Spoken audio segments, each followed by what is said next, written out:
Welcome back. I'm talking to Linda Ronstadt. Her new CD is called Hummin' to Myself. I made a list here. I got to go through this because it astounds me of all the kinds of styles that you've done in your life. And I just can't think of an artist that really has topped this. You've done rock, pop, jazz, folk, standards, operetta, Broadway, Latin music, country, children's music.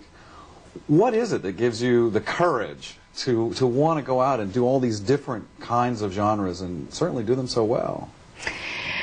There was something just going on in the living room. My brother sang in a world-class voice choir. So, you know, I got turned on to choral music, and my grandmother was an opera fan.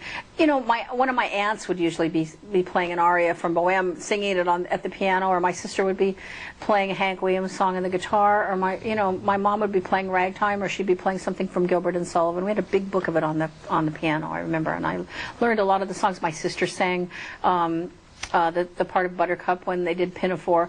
My brother was at some point, I think he was being considered for the part of Amal in The Night Visitors of Amal. My father sang Mexican traditional songs and played recordings of them all the time.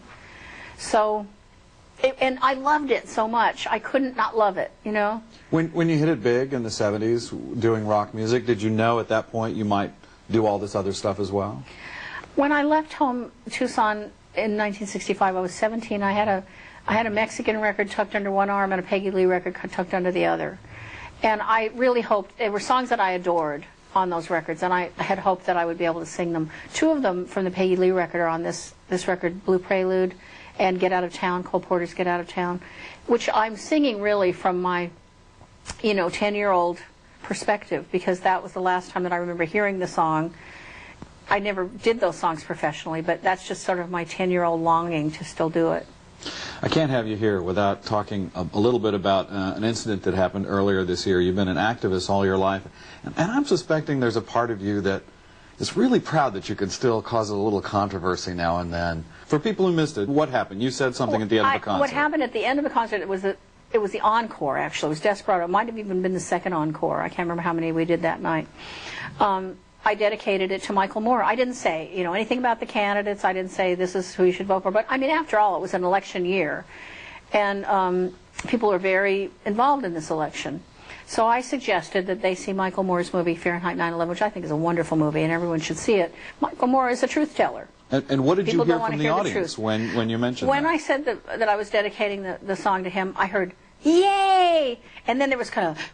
boo, at the people who were Probably saying yay. 50-50, I bet, It had very little to do with me. I mean, the audience started to sort of duke it out, I think there were more yayers than there were booers most of the time. But then I started singing Desperado as yay, and that was it, I mean, it truly was it. I wasn't thrown out of the hotel. Maybe the owner wanted to throw me out, but I was gone, I left right afterward. Actually, they tried to get me to stay. Maybe they were trying to keep me there for the owner. I didn't know they were upset. I didn't know anything about it being in the paper or any controversy. Let's hear a little more from the new Verve CD. There's a song in here I didn't know called Tell 'Em I Said Hello. What is that about? Where did you find that? I heard that song when I was living here in New York, working on Broadway, and a friend of mine had a record of it by Betty Carter, and it just was one of the most haunting songs. I took it to Nelson Riddle when I started to record the What's New record, and he said rightly so that it wasn't a good vehicle for the orchestra. He was an orchestrator, and that's what we were doing. We were making a record with the orchestra. So that song didn't get recorded, but it haunted me.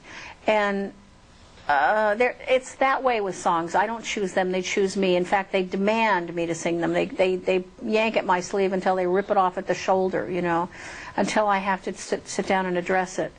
And that was one of the songs that just wouldn't leave me alone. In fact, it was the reason why I went in and recorded this album. And because Nelson had died, I didn't want to work with another orchestrator because I felt like he was the best for that particular style of music. But, it just slowly dawned on me that I could do a record with a small group and that I would get some other songs. So I started listening to Chet Baker a lot.